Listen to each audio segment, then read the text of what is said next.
दोस्तों स्वागत है आपके चैनल एग्जाम शुरू में। दोस्तों आज हम नेक्स्ट प्रैक्टिस सेट की बात करेंगे। प्रैक्टिस सेट 5 की बात करेंगे। यूपी पुलिस कांस्टेबल के रिलेटेड प्रीवियस और एक्सपेक्टेड सारे क्वेश्चंस हैं, सारे इंपॉर्टेंट क्वेश्चंस हैं, सारे आपको क्वेश्चन नोट करने हैं। तो दोस्तों चलिए बढ़ते हैं आज की प्रैक्टिस सेट नंबर 5 पे। और इसी तरह से पहला क्वेश्चन आप देखेंगे कि इसमें सम उपसर्ग से बना शब्द कौन सा है। सम उपसर्ग से बना कौन सा है? संयोग होगा, सुकर्म होगा, समभाव या स्वयं होगा, क्या होगा इसमें उपसर्ग जो सम से बना है। तो दोस्तों सम से बना हुआ उपसर्ग जो है ऑप्शन नंबर ए संयोग होगा। संयोग जो अंक की बिंदु ऊपर होती है दोस्तों वह सम प्लस योग से बना होता है। सम प्लस योग से बना होता है समयोग। तो ये आपका संयोग का जो है हो जाएगा। सम से उपसर्ग किससे बना है? सम उपसर्ग जो उपसर्ग से बना है संयोग। नेक्स्ट अगर सुकर्म की बात करते हैं तो सुकर्म क्या उपसर्ग है दोस्तों? सुकर्म में सु उपसर्ग होगा, समभाव में सम उपसर्ग होगा और स्वयं जो है अपने आप में ही खुद उपसर्ग है। तो ये आपके सारे ऑप्शंस के हो गए और बाकी इसका आंसर होगा ए संयोग। नेक्स्ट क्वेश्चन की तरफ दोस्तों बढ़ते हैं। नेक्स्ट क्वेश्चन आपका कहता है कि वह दिन भर पढ़ता रहता है, रेखांकित पद में अव्यय का भेद बताइए। आपको अव्यय बताना है, वह दिन भर पढ़ता रहता है। तो कौन सा होगा दोस्तों? आपको इसमें बताना है कि परिमाणवाची, निपात, समुच्चय बोधक या प्रश्नवाचक, कौन सा अव्यय होगा। जैसे देखिए दोस्तों इसमें जो दिन भर लगाया गया है, जिससे इसमें ऑप्शन नंबर बी आपका राइट आंसर होगा निपात। निपात क्या होता है दोस्तों? निपात होता है जब किसी वाक्य पे जो है एक विशेष जैसे बल डालता हो, विशेष बल डाले, वही जो है आपका अब होता है निपात। निपात में जैसे होता है जिसका लिंग वचन नहीं बनता है, वही आपका निपात होता है। और यहाँ पे जो भर लगा है, दिन भर, भर लग के से इसके जो अर्थ जो है पूरा इसमें अलग कर दे रहा है, इसीलिए जो है यहाँ पे निपात जो है आपका आंसर होगा। जैसे कि उसने कि इसमें और एग्जांपल ले सकते हैं, जैसे तुम्हें, जैसे इसमें हो जाएगा जैसे तुम्हें यह काम करना ही है, तो ही जो हो जाता है इसमें एक विशेष बल प्रदान करता है, तो वही निपात होता है जो एक विशेष बल प्रदान करे। तो आपका इसमें राइट आंसर क्या हो जाएगा दोस्तों? निपात होगा। नेक्स्ट क्वेश्चन की तरफ बढ़ते हैं दोस्तों। साहित्य में रस का अर्थ क्या होता है? क्वेश्चन नंबर 3 में आपको दिया गया है साहित्य में रस का अर्थ होता क्या है, इसको बताना है। साहित्य की मिठास या किसी रस का आनंद, किसी फल का स्वाद या साहित्य से मिलने वाली आनंद अनुभूति। तो क्या होता है साहित्य में रस का जो अर्थ होता है दोस्तों वो ऑप्शन नंबर डी होगा। साहित्य से मिलने वाले आनंद अनुभूति को बताता है, साहित्य से मिलने का रस का अर्थ होगा। नेक्स्ट क्वेश्चन दोस्तों, क्वेश्चन नंबर 4 में कहा गया है कि दोहा छंद में कितने चरण होते हैं। दोहा छंद में कितने चरण होते हैं दोस्तों? 2, 6, 3 और 4। तो दोस्तों दो छंद में कितने चरण होंगे? 4 चरण होते हैं। कितने चरण होते हैं? 4। राइट आंसर क्या होगा आपका? ऑप्शन नंबर डी होगा। नेक्स्ट क्वेश्चन की तरफ चलते हैं दोस्तों। क्वेश्चन नंबर 5 में कहा गया है कि या रा ला वा किस प्रकार के व्यंजन हैं। तो या रा ला वा किस प्रकार के व्यंजन हैं दोस्तों? उसमें है, अंतःस्थ है, स्पर्श है या अयोगवाह है, कौन से होंगे आपके इसमें? तो या रा ला वा दोस्तों आपके होते हैं अंतःस्थ व्यंजन होते हैं, option number B right answer होगा। उसमें संघर्षी व्यंजन कौन सा होता है? वह होता है श हो है होता है, क्या होता है? वो भी 4 होते हैं, स ह, मतलब आपका ये सा होगा, ये सा होगा और ये खटकोर वाला सा, ये वाला सा होगा और प्लस हा, ये जो है उसमें संघर्षी व्यंजन होते हैं। आप बाकी स्पर्श व्यंजन की बात करें तो स्पर्श व्यंजन का वर्ग से का वर्ग से पा वर्ग, का से पा वर्ग जितने भी होंगे वह सारे स्पर्श व्यंजन आपके होते हैं। और अयोगवाह क्या होता है दोस्तों? अयोगवाह कहते हैं किसको? अंग और आह को। अंग की बूंदी जो ऊपर होगा और आहा, अंग और आहा को क्या कहते हैं? अयोगवाह कहते हैं। तो इसको भी आपको याद रखना है, क्योंकि अंग आह देखिए पूछ लेता है कि अयोगवाह है कि कौन सा इसमें अयोगवाह है, तो ऐसे भी ऑप्शन पूछ सकता है। तो ये आपके रहे क्वेश्चन नंबर 5 दोस्तों। नेक्स्ट क्वेश्चन की तरफ बढ़ते हैं। निम्नलिखित में से कौन सा शब्द स्त्रीलिंग है? क्वेश्चन नंबर 6 में आपको स्त्रीलिंग पूछ रहा है, वह शब्द बताना है जो स्त्रीलिंग है। कृपा, मित्र, कार्य या त्योहार। तो दोस्तों इसमें ऑप्शन नंबर 1 जो कृपा है ये आपका स्त्रीलिंग होगा, क्योंकि जो नीचे की जो री की मात्रा लगता होता है जो दोस्तों ये जो है आपको स्वर को बताता है, तो इसीलिए आपका कृपा जो है राइट आंसर हो जाएगा। मित्र, कार्य और त्योहार आपका पुल्लिंग है। नेक्स्ट क्वेश्चन तरफ दोस्तों चलते हैं। क्वेश्चन नंबर 7 में आप कहा गया है कि उसने टेढ़ी चाल चली, वाक्य में कौन सा कारक है? उसने कैसे चाल चली? उसने टेढ़ी चाल चली। तो इसमें दोस्तों इसमें बताया गया है जब इसमें कहा गया है कि जब अकर्मक सकर्मक की तरह कार्य करते हैं उसमें ने विभक्ति लगती है, और ने यहाँ पे जो है किसको बताता है? कर्ता को बताता है, तो इसलिए राइट आंसर ऑप्शन क्या हो जाएगा? डी कर्ता कारक। उसने टेढ़ी चाल चली, इसमें वाक्य में जो कारक है वह उसने टेढ़ी चाल चली, तो कर्ता कारक होगा दोस्तों। नेक्स्ट क्वेश्चन की तरफ बढ़ते हैं दोस्तों। नेक्स्ट क्वेश्चन आपका है कि भाषा की सार्थक और लघुत्तम इकाई है। भाषा की सार्थक और लघुत्तम इकाई को क्या कहते हैं? शब्द को कहते हैं, पद को कहते हैं, ध्वनि को या वाक्य को कहते हैं। तो भाषा की जो सार्थक लघुत्तम इकाई होता है वह ध्वनि होता है। राइट ऑप्शन क्या होगा? ऑप्शन नंबर सी आपका राइट ऑप्शन आंसर होगा दोस्तों। नेक्स्ट क्वेश्चन की तरफ बढ़ते हैं। नेक्स्ट क्वेश्चन में दिया गया है कि बा उपसर्ग किसमें है। इस ऑप्शन में आपको बताना है कि बा उपसर्ग किसमें है, बदबू, बदौलत, बदनाम या बदहजमी। तो दोस्तों आपको दिख जाएगा option number A. Option number A आपका राइट आंसर होगा। बदबू में बा उपसर्ग है, बाकी बदौलत में, बदनाम में, बदहजमी में बद उपसर्ग है। कौन सा है? बद उपसर्ग है। नेक्स्ट क्वेश्चन की तरफ दोस्तों बढ़ते हैं। क्वेश्चन नंबर 10 में कहा गया है निम्न में संज्ञा शब्द कौन से हैं। निम्न में संज्ञा शब्द आपको बताना है कौन से हैं। इसमें हरा है, पतला है, सभा है और गहरा है। तो दोस्तों ऑप्शन नंबर सी इसमें जो राइट आंसर होगा, ऑप्शन नंबर सी जो है आपको संज्ञा को बताते हैं। सभा, माल, वर्षा ये सारे जो है संज्ञा को बता गए। बाकी हरा, पतला, गहरा ये जो है विशेषण को आपको बताते हैं। ठीक है, नेक्स्ट क्वेश्चन तरफ बढ़ते हैं दोस्तों। लड़का पेड़ से गिरा उपरोक्त वाक्य में कारक कौन सा होगा। तो लड़का पेड़ से गिरा संप्रदान होगा, कर्म होगा, अपदान होगा, करण होगा दोस्तों। कारण कारक, करण कारक कौन सा इसमें होगा? तो इसमें हमने दोस्तों इसके पहले भी आपको बताया था। तो लड़का पेड़ से गिरा, जब जब ब्रेक द रिलेशन हो, मतलब जब दो चीज़ अलग हो रहे हो तो उसमें क्या होता है? अपदान का कार्य करता है, वह अपदान कारक होता है जो दो चीज़ों को अलग अलग करता हो। तो पेड़ से गिरा और से इसमें विभक्ति लगा है, तो कहाँ से गिरा? पेड़ से गिरा। लड़का पेड़ से गिरा मतलब लड़का का पेड़ से जो है रिलेशन टूट गया। तो वही होता है जब अलगाव का बोध हो तो वह अपदान कारक होता है। तो अपदान कारक इसमें होगा। तो राइट आंसर क्या होगा? Option number C. संप्रदान होता है दोस्तों के लिए जिसमें विभक्ति चिन्ह लगती है। संप्रदान जैसे होता है कि ना कि राम ने भिखारी को कंबल दिए, तो ये भी होता है अगर आप भिखारी को कंबल दे देते हैं, मतलब किसी चीज़ को संप्रदान या संप्रेम भेंट दे देते हैं, फिर उसको लिया नहीं जाता है तो उसको भी संप्रदान कहते हैं।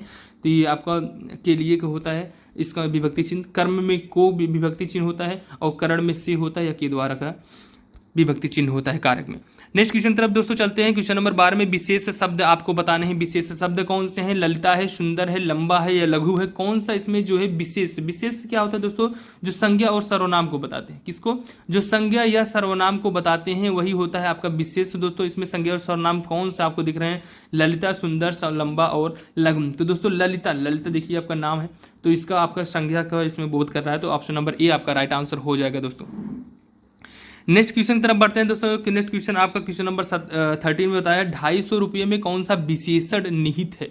पूर्ण संख्या बोधक है, अपूर्ण संख्या बोधक है, प्रश्नवाचक है, संख्यावाचक है। इसमें कौन सा विशेषण आपको दोस्तों बताना है। तो इसमें आप देखेंगे 250 रुपये कंप्लीट नहीं है तो अपूर्णांक संख्या बोधक है। अपूर्णांक संख्या बोधक में आपको दोस्तों कई सारे जैसे 250 हो जाएगा, जिसमें जितने फैक्टर होते हैं, जैसे 2 सही 1/3 को जो बोलते हैं, या 1.5 को 1 सही 1/2 बोलते हैं। तो इस टाइप की जितने भी अपूर्णांक टाइप हैं वह सारे जो है 250 आपके अपूर्णांक संख्या बोधक हो जाता है। पूर्णांक संख्या बोधक क्या होता है दोस्तों? पूर्णांक संख्या बोधक जैसे कि 1, 2, 3, 4 या 1 दर्जन, 2 दर्जन, 3 दर्जन, ये सारे जो हैं ये आपका पूर्ण संख्या बोधक में आ जाते हैं। प्रश्नवाचक क्या लगता है? संख्यावाचक से ये संख्यावाचक के ही उदाहरण है दोस्तों, पूर्णांक या पूर्णांक। नेक्स्ट क्वेश्चन की तरफ दोस्तों चलते हैं। सदैव में संधि है। सदैव में क्वेश्चन नंबर 14 में कहा गया है कि सदैव में कौन सी संधि होगी, आपको वो बताना है। सदैव में वृद्धि है, यड़ है, ये व्यंजन है, गुण है, कौन सी संधि आपको बताना है। तो दोस्तों सदैव में संधि है जिसमें एव लगा है, एव लगा है, तो इसमें कौन सा हो जाएगा दोस्तों? वृद्धि संधि। राइट ऑप्शन क्या होगा? बी। इसकी पहचान हम दोस्तों आपको एक सरल तरीके से बताते हैं। वृद्धि संधि में होता है जिसमें 2 मात्राएं होती हैं, जिसमें 2 मात्रा हो, जैसे कि ए और औ में 2 मात्रा होती है ना दोस्तों। तो ए और औ से उच्चारण हो रहा है सदैव, एव है, तो उसमें आपका क्या हो जाएगा? वृद्धि। यड़ संधि होता है या और वा का होता है, आधा अक्षर इसमें पूरा हो जाता है, वही वाला यड़ संधि होता है। और व्यंजन संधि आपका जो व्यंजन से हो, जैसे पहला तीसरा पहले में या पांचवा पहले में, तो जैसे कि ग क्या में हो जाता है, अंगा क्या में हो जाता है, ये होता है इसका रूल व्यंजन संधि का। और गुण संधि क्या होता है? जिसमें 1 मात्रा हो उसे गुण संधि कहते हैं। जैसे महेश, तो माहेश एक की मात्रा है, तो इस तरीके से जो है आपका गुण संधि हो जाएगा दोस्तों। नेक्स्ट क्वेश्चन की तरफ चलते हैं। क्वेश्चन नंबर 15 की बात करते हैं कि सुनीता के बच्चे घास फूस की तरह बढ़ रहे हैं। उपयुक्त वाक्य में घास फूस शब्द में समास होगा, कौन सा समास होगा? कर्मधारय, द्वंद्व, द्विगु या अव्ययी भाव समास होगा? कौन सा समास होगा दोस्तों, आपको बताना है। तो घास फूस जो दोस्तों इसमें और इसमें एक योजक चिन्ह लगा है, तो इसको किसको डिनोट कर रहा है दोस्तों? आपका द्वंद्व समास को डिनोट करेगा। ऑप्शन नंबर बी आपका राइट आंसर होगा। घास फूस को जब द्वंद्व समास जो है कि एक योजक चिन्ह द्वारा जोड़ते हैं या इसे और से इसको जो है जोड़ते हैं, जैसे कि घास और फूस, जैसे माता और पिता, माता पिता का माता और पिता, तो इस तरह से द्वंद्व समास होता है दोस्तों। कर्मधारय समास आपको हमने बताया था, पहला विशेषण दूसरा विशेष। द्विगु समास वह होता है जो जिसका प्रथम शब्द जो है उसका क्या बताता है? जो संख्या को बताता है, जैसे चौराहा, तिराहा, नवरत्न, तो ये सारे जिसके आगे जो है जो संख्या को बताए उसे द्विगु कहते हैं। और अव्ययी भाव क्या होता है? जिसमें जिसका अव्ययी भाव जो उपसर्ग से स्टार्टिंग हो उससे अव्ययी भाव होता है, जैसे यथासंभव, प्रति, प्रत्येक, ये सारे इसकी पहचान है दोस्तों। और नेक्स्ट क्वेश्चन की तरफ चलते हैं। क्वेश्चन नंबर 16 में कहा गया है कि जिस समास का दोनों पद प्रधान नहीं हो उससे क्या कहते हैं? जिसका दोनों पद प्रधान नहीं हो उससे क्या कहते हैं दोस्तों? उससे ऑप्शन नंबर ए आपका बहुब्रीहि समास होगा। राइट ऑप्शन क्या होगा? बहुब्रीहि समास। अभी भाव हमने डिस्कस किया, द्वंद्व और समद्विगु हमने ऊपर डिस्कस किया दोस्तों। नेक्स्ट क्वेश्चन की तरफ चलते हैं। जीवन का एक अर्थ है जिंदगी, तो दूसरा अर्थ क्या होगा? जीवन का अर्थ एक आपका जिंदगी होता है, तो जीवन का दूसरा अर्थ क्या होगा? तो इसमें ऑप्शन होगा पानी, जीने का ढंग, वायु या प्राणी। कौन सा इसका ऑप्शन होगा दोस्तों, आपको बताना है। तो इसमें जो ऑप्शन आपका है ऑप्शन नंबर ए पानी आपका राइट आंसर होगा। पानी का होता है जीवन, जिंदगी, और पानी इज्जत को भी इसमें आपका दूसरा शब्द बताते हैं, नेकार्थी शब्द होता है पानी का, इज्जत भी होता है। तो ये आपका राइट आंसर क्या हो जाएगा? जीवन या जिंदगी का दूसरा अर्थ क्या हो जाएगा? पानी। नेक्स्ट क्वेश्चन तरफ बढ़ते हैं दोस्तों। क्वेश्चन नंबर 18 में आपको कहा गया है, क्वेश्चन नंबर 18 में प्रत्यक्ष शब्द का विलोम क्या होगा? अप्रोक्ष, परोक्ष, सुंदर या प्रत्यय, क्या कौन सा होगा दोस्तों? ऑप्शन नंबर बी प्रत्यक्ष का जो विलोम होगा, ऑप्शन नंबर बी परोक्ष होगा दोस्तों। नेक्स्ट क्वेश्चन की तरफ बढ़ते हैं। क्वेश्चन नंबर 19 में कहा गया है कि चांदनी का पर्यायवाची शब्द कौन सा नहीं है? आप क्वेश्चन ध्यान से पढ़ेंगे दोस्तों। इसमें पूछा है कौन सा नहीं है चांदनी का पर्यायवाची शब्द? चंद्रातप, चंद्रातप, कौमुदी, ज्योत्सना या मयंक, कौन सा इसमें है जो चांदनी का पर्यायवाची नहीं? तो दोस्तों ऑप्शन नंबर डी आपका राइट आंसर हो जाएगा। मयंक इसका जो है चांदनी का पर्यायवाची नहीं होगा। चंद्रातप, कौमुदी और ज्योत्सना जो है इसका होंगे, और मयंक क्या होता है? ये चांद का पर्यायवाची है। किसका है दोस्तों? चांद का पर्यायवाची है। नेक्स्ट क्वेश्चन तरफ बढ़ते हैं दोस्तों। क्वेश्चन नंबर 20 में कहा गया है कि आंखों पर चर्बी छाना का अर्थ क्या होगा? धोखा खाना, कुछ समझ ना आना, अभिमान करना या निर्लज्ज होना।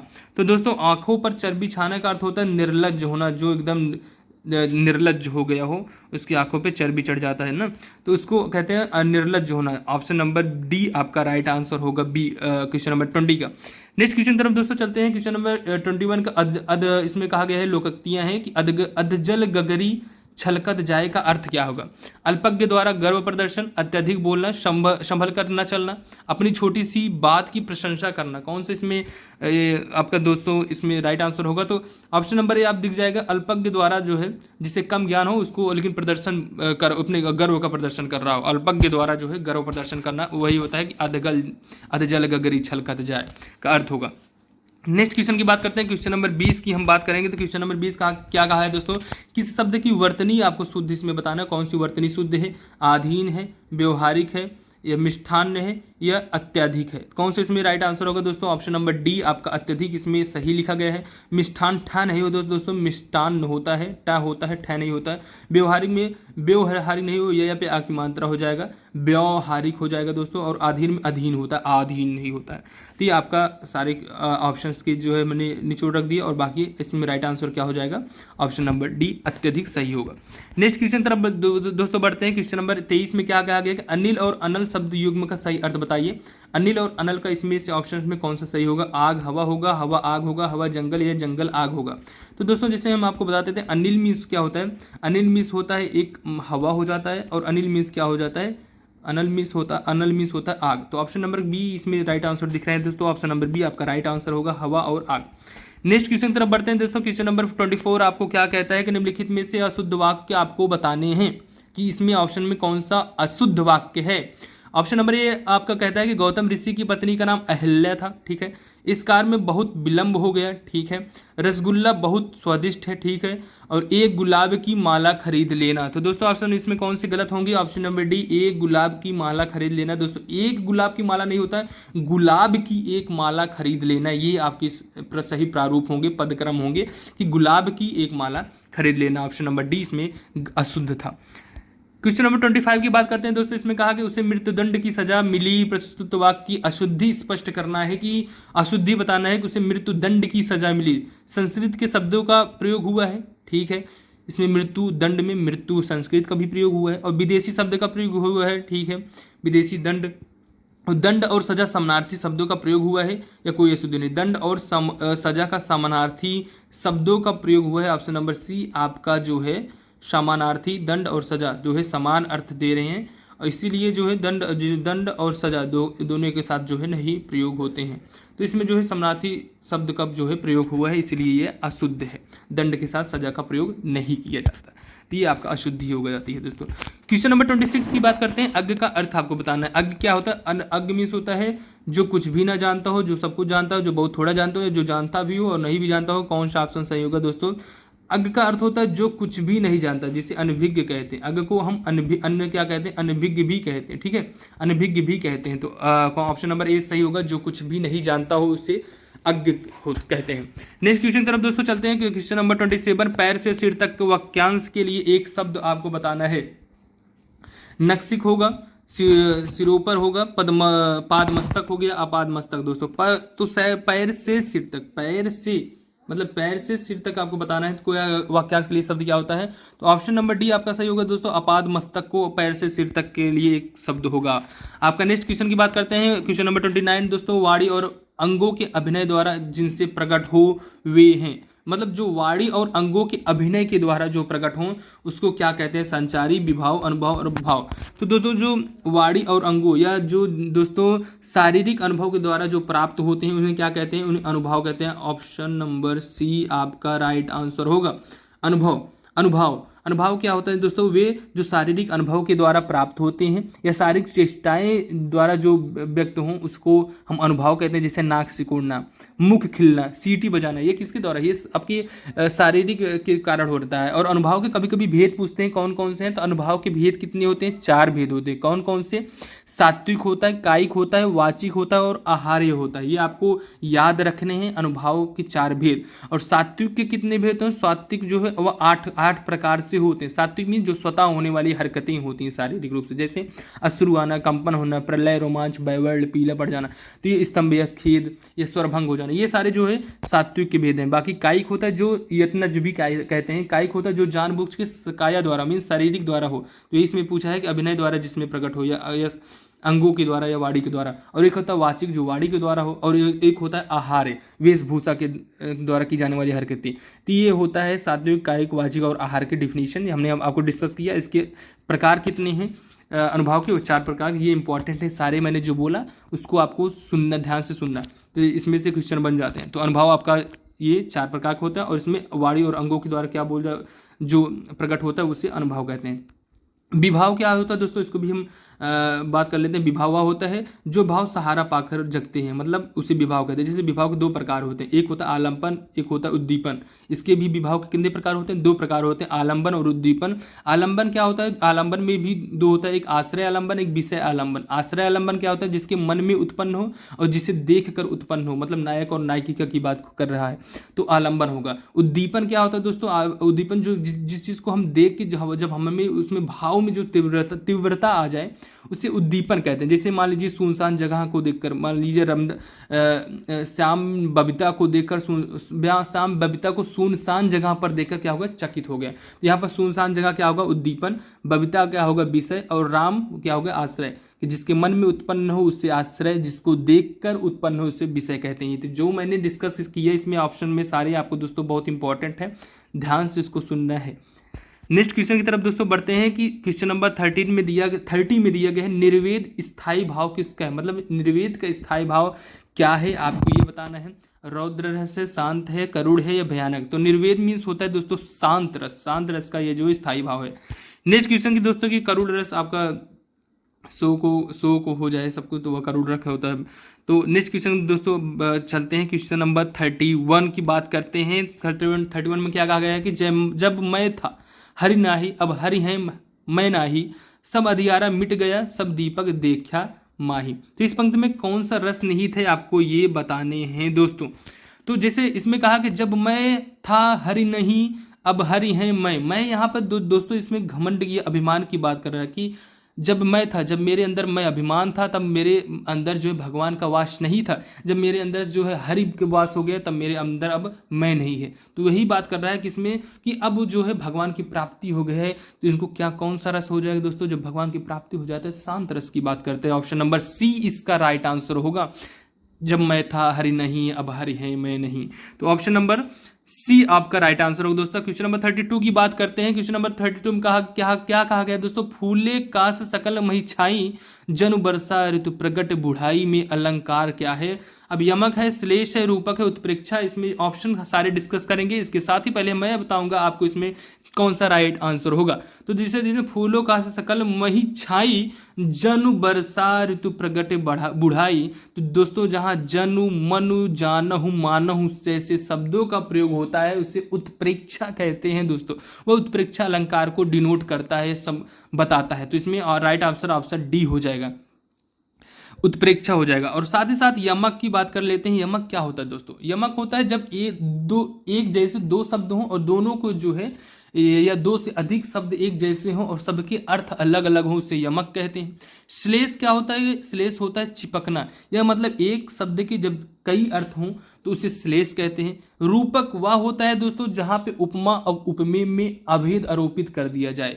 हाँ, तो मतलब एक जैसा हो, जो समान अर्थ होने के कारण उसमें अभेद आरोपित हो जाते हैं, उसे रूपक कहते हैं। तो आई होप ये ऑप्शन से सारे जो मैंने बताए हैं वो आपके क्लियर हो गया होगा और साथ ही आपके डिफिनीशन भी क्लियर हो गया होगा दोस्तों। ऑप्शन नंबर 32, क्वेश्चन नंबर 32 का आपका राइट आंसर क्या हो जाएगा, उत्प्रेक्षा। नेक्स्ट क्वेश्चन की तरफ बढ़ते हैं। इसी के साथ दोस्तों क्वेश्चन नंबर 33 की बात करेंगे। क्या है उपमान और उपमेय का अभेद कहलाता है। जैसे कि अभी हमने डिस्कस किया था, उपमान एक उपमेय का जो अभेद कहलाता है वह होता है रूपक। ऑप्शन नंबर बी आपका राइट आंसर होगा दोस्तों। क्वेश्चन नंबर 34 पे हम आ गए हैं दोस्तों। क्वेश्चन नंबर 34 कहता है कि सुन सी सत्य असी से हमारी पूजे मन कामना तुम्हारी। प्रस्तुत पंक्तियों में कौन सा छंद है, आपको छंद बताना है दोस्तों। तो इस छंद में क्या होता है, इसमें मात्राओं की गिनती करना होता है, तब हमें पता चलता है कि कौन से इसमें जो है छंद आपका होगा। तो गिनते हैं, चलिए दोस्तों। सुन सी सत्य असीस हमारी, तो पहले कहते हैं पहले में जो छोटी की मात्रा होती है, जैसे कि जो लेफ्ट बाएं हाथ की जितने भी मात्राएं होती है उसमें एक सिंगल होते हैं, दाहिने हाथ के जो भी होंगे उसमें आपके क्या हो जाते हैं दोस्तों, बड़ी की मात्रा। इसमें दो लिखते हैं। जैसे कि पहले इसमें हम गिनती करते हैं, तो पहले में क्या हो जाए, एक एक सी में पहला एक, इसका एक, एक दो तीन चार हो गया दोस्तों। चार एक सामने चार है, चार एक पाँच। लेकिन जो देखिए तय है ना, आधा तय और यह है, तो लेकिन जब आधा तय के पहले जो है कोई इसमें लगा नहीं है या कोई मात्रा नहीं लगा है, तो वो आधा तय इस तरफ मुड़ जाते हैं, तो किसमें बाएं जो सा में आ जाते हैं, इसलिए इसको डबल गिनेंगे। तो इसका क्या होगा, इसको डबल गिनेंगे और इसमें या में एक है, एक गिनेंगे। आशीष का आ सा बड़ी की मात्रा है तो दो, लघु बड़ा, फिर सा का फिर एक हो जाएगा। हमारी में हा एक हो जाएगा, माँ बड़ा, इसमें आ के बड़ा एक आ की मात्रा है तो इसलिए डबल, और रा बड़ी की मात्रा है तो इसमें भी डबल। अब गिन लीजिए दोस्तों, आपका क्या होगा, 1 2 3 4 5 6 7 8 9 10 11 12 13 14 15 16। तो दोस्तों 16 मात्राएं बन रहा है। और 16 किस में बनता है आपको पता ही होगा दोस्तों, 16 किस में बनते हैं, चौपाई में। राइट आंसर क्या होगा आपका डी, चौपाई में आपका 16 मात्राएं बनते हैं। और चौपाई कैसा मात्रक है दोस्तों, सममात्रिक छंद है। कैसा छंद है, सममात्रिक छंद है, आपको याद करना है। और बैरवे, सोरठा और दोहा क्या है, अब अर्ध सममात्रिक छंद है। तो दोस्तों इसमें राइट आंसर चौपाई होगा, 16 इसमें बने हैं थे। अब नेक्स्ट क्वेश्चन की बात करते हैं। क्वेश्चन नंबर 35 दोस्तों, सरस्वती पत्रिका के यशस्वी संपादक कौन थे। सरस्वती पत्रिका के संपादक आपको बताने हैं दोस्तों, प्रेमचंद्र थे, महावीर प्रसाद द्विवेदी, रामचंद्र शुक्ल, भारतेंदु हरिश्चंद्र। तो इसमें राइट ऑप्शन क्या होगा दोस्तों, इसमें होगा महावीर प्रसाद द्विवेदी जो है की जो है पत्रिका थी सरस्वती। और इसमें राइट आंसर आपका बी होगा। अब भारतेंदु हरिश्चंद्र की कुछ इंपॉर्टेंट पत्रिका है, उसको भी आपको याद कर लेना है दोस्तों। जैसे हरिश्चंद्र है, बाला बोधनी है, हरिश्चंद्र, बाला बोधनी, और इनकी सबसे इंपॉर्टेंट है कवि वचन सुधा पत्रिका है भारतेंदु हरिश्चंद्र को। अब तीनों आपको याद रखना है। मैला आंचल की लेखक कौन है दोस्तों, आपको बताना है फणीश्वरनाथ, देवराज, चतुर्सेन, नागार्जुन। कौन सी इनकी रचना है, तो फणीश्वरनाथ, मैला आंचल जो है फणीश्वरनाथ रेणु की रचना है। ऑप्शन नंबर परेश्वरनाथ रेणु की रचना है महिला आचार।